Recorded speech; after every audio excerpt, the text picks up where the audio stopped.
Victoria. My name is Mark Schmiedl, and I'm painting. We're in Polychrome Fine Arts in Victoria, BC right now, and just going to talk about my paintings. I was trained at York University in Toronto, did just a BFA there, and then I've been traveling and looking at art quite a bit in Eastern Germany and in Australia, and then came back and got to it, and I've been painting since.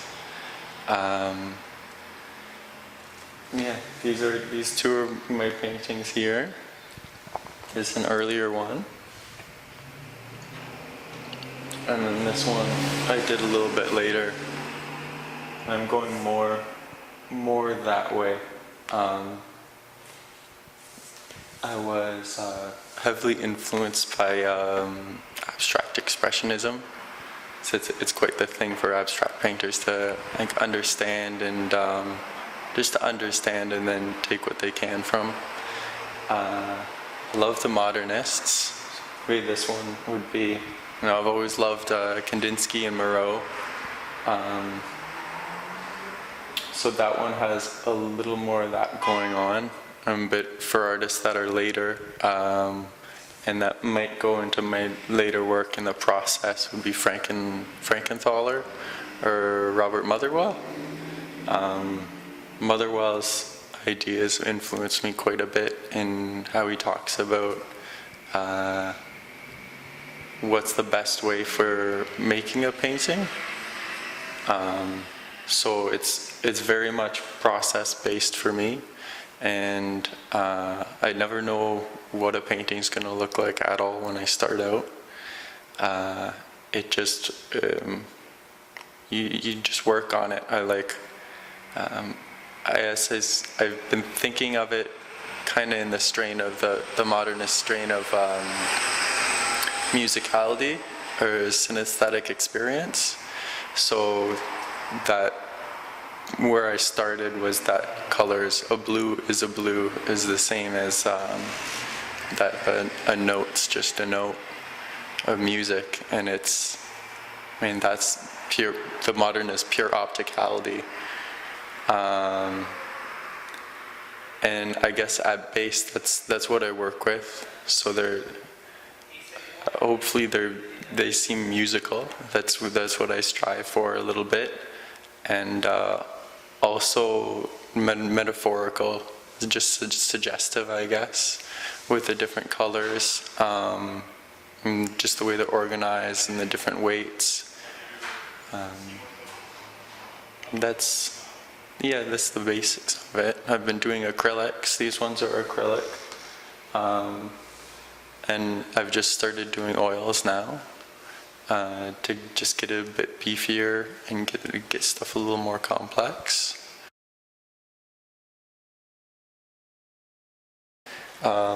This one's pretty well with it. One thing I've tried to do before is, this one isn't that, but is play a certain song, play it over and over again, and try to do a personal translation of it, which is the direct exercise in synesthetics, I guess. And I might try it again. I did it a while ago, and it seemed pretty interesting. I haven't tried it for a few years, but I might do it again. This one isn't based on a song, one that I've heard yet.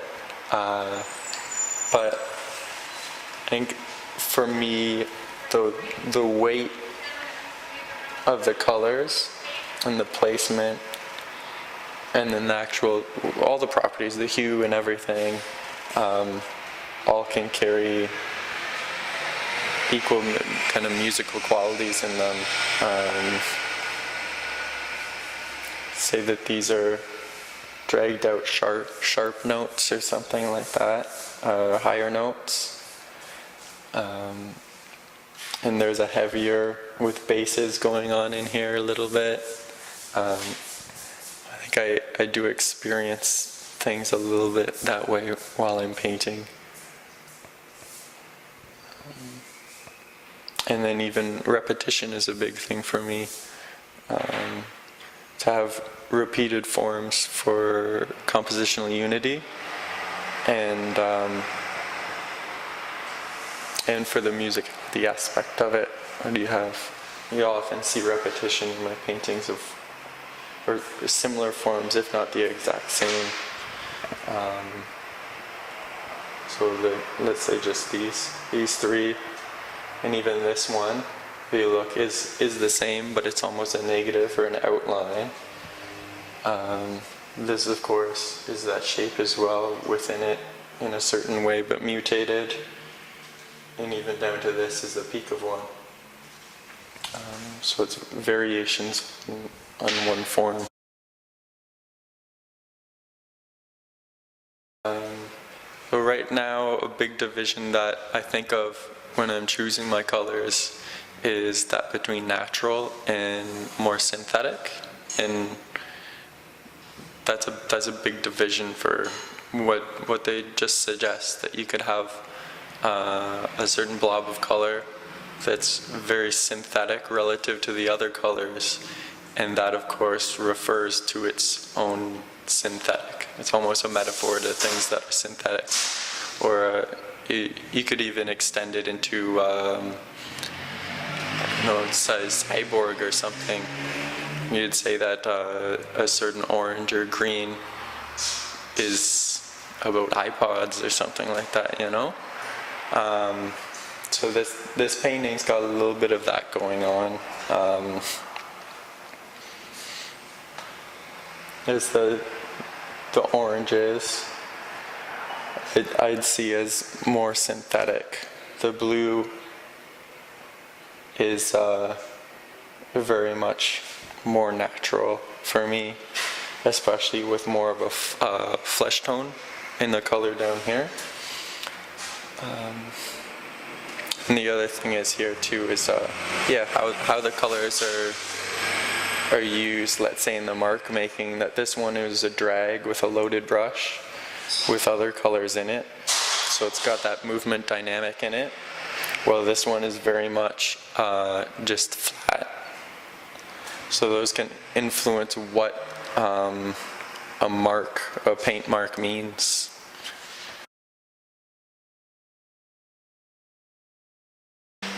So here it is. It's T25. The numbering. This is very much process-based. I number my paintings just serially. So I like working as I do marks. I often start out. I don't have I'll put a mark down to make something look, just to get a feeling on the canvas at first, and then I'll start working off of that, and as more build up and how they relate to each other, I just bounce them off each other and I work something up like that. So if there's a mark that I lay down in one area, then let's say here I did this blob a little bit later, and so all this was around first, but as you're putting marks down, stuff isn't weighted properly, and stuff doesn't have, I guess what would seem like an intelligent organization or a meaningful organization of colors and forms. So I'd go back in and I'd just lay that down, or even just cover up another one. There's stuff under here. I covered that up and switched the color, or even in one of the other ones, not so much this one, but if a color extends too much, I like having a base color often, sometimes, because then you can drag the background of the base color over top of the other marks, so you can really edit how much they are there. So it's always that the extension of a color is an important thing. So say a bigger patch of red is more red than a smaller patch of red, and it's a very important thing.